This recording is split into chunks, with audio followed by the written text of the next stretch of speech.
Haifi Hua for the Palestra.net. The longest and most expensive election race ends here, November 4th, 2008. What seems even longer is the gripping lines wrapping around UCR's Extension Center. There were many young voters and first-time voters at the election.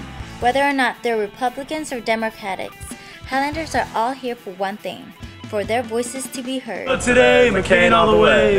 Is this your first time voting? It is. I just became a citizen just like a couple months ago. This is my first presidential election vote. Yeah, this is all of our first time voting. Do you think it's worth the wait? Definitely. There's a lot of countries that don't get to do this, especially my home country from Iran, you know. You don't have rights like this, and to be here, be able to exercise that, it's a wonderful thing. The line is kind of long, but I'm going to stick it out because I believe that if I don't vote, it could possibly be the changing factor in between who's the next president. It was long, standing in line for about 2 hours, but it was worth it.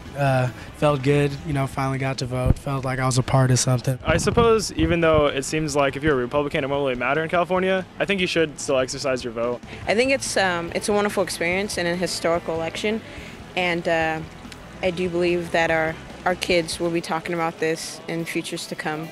An historical election it is. A student from Britain was so compelled by it that he traveled some 5,000 miles from home to show his support for Barack Obama.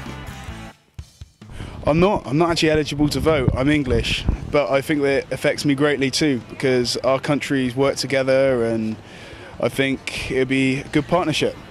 It is 2 hours away from the polls from being closed, and the line is still longer than ever.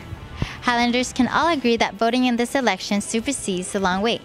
So, who will be our next president, Obama or McCain? Once again, I'm Haifi Hua, your UCR reporter for the Palestra.net.